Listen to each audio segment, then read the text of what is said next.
मुंबई और दिल्ली के बाद अब अहमदाबाद और बड़ोदरा के 28 स्कूलों को ईमेल के जरिए बम से उड़ाने की धमकी मिलना एक गंभीर और चिंताजनक घटनाक्रम है। खास बात यह है कि ये धमकियां ऐसे समय में आई हैं जब स्कूलों में वार्षिक परीक्षाएं शुरू होने वाली हैं। इससे पहले दिल्ली, मुंबई और इंदौर जैसे बड़े शहरों के प्रतिष्ठित स्कूलों को भी इसी प्रकार की धमकियां मिल चुकी हैं। हालांकि अब तक किसी आरोपी या संगठन की गिरफ्तारी नहीं हो सकी है, लेकिन असली सवाल केवल ये नहीं है कि अपराधी पकड़ा क्यों नहीं गया।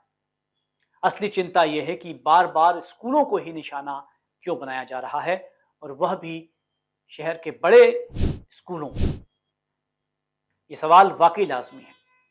बड़े शहरों के प्रतिष्ठित स्कूलों को टारगेट करने के पीछे कई संभावित कारण हो सकते हैं।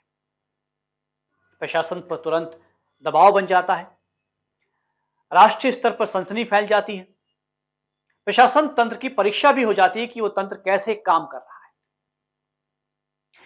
लेकिन बार बार एक जैसी घटनाएं होना यह संकेत भी दे सकता है कि कोई प्रशासन की प्रतिक्रिया को परख तो नहीं रहा है, सुरक्षा एजेंसियों की सतर्कता और समय प्रबंधन की जांच तो नहीं की जा रही है, भविष्य की किसी बड़ी साजिश के लिए ड्रिल जैसी तैयारी तो नहीं की जा रही है।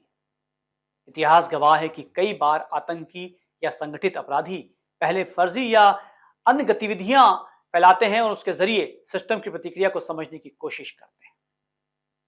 हालांकि देश की साइबर इकाइयां लगातार तकनीकी रूप से सशक्त हो रही हैं, लेकिन यह आवश्यक है कि जांच केवल किसने भेजा तक सीमित ना रहे, बल्कि क्यों भेजा और किस उद्देश्य से यह ईमेल भेजा गया है, इन सवालों पर भी गंभीरता से जांच हो। हर धमकी को गंभीरता से लेना जरूरी है, लेकिन घबराहट से बचना भी उतना ही महत्वपूर्ण है। स्कूलों में सुरक्षा ऑडिट और मॉक ड्रिल नियमित रूप से होनी चाहिए। अभिभावकों को पारदर्शी जानकारी दी जाए ताकि अफवाह न फैले। साइबर मॉनिटरिंग को और मजबूत किया जाए। निष्कर्ष यह है कि यह घटनाएं केवल कानून व्यवस्था आज की मनोवैज्ञानिक सुरक्षा से भी जुड़ी है। यदि बार बार स्कूलों को निशाना बनाया जा रहा है तो यह एक पैटर्न हो सकता है, और हर पैटर्न के पीछे कोई उद्देश्य होता है। यह समय है कि जांच एजेंसियां केवल आरोपियों की तलाश तक सीमित ना रहें, बल्कि इस पूरे घटनाक्रम के पीछे की मंशा को और संभावित कारणों को भी समझने की कोशिश करें, खतरों को भी जानने की कोशिश करें। क्योंकि सवाल सिर्फ ये नहीं है कि धमकी किसने दी, सवाल यह है कि वह हमें क्या संदेश देना चाहता है। अहम सवाल यह है कि हम क्या वाकई इन संदेशों को पढ़ पा रहे हैं।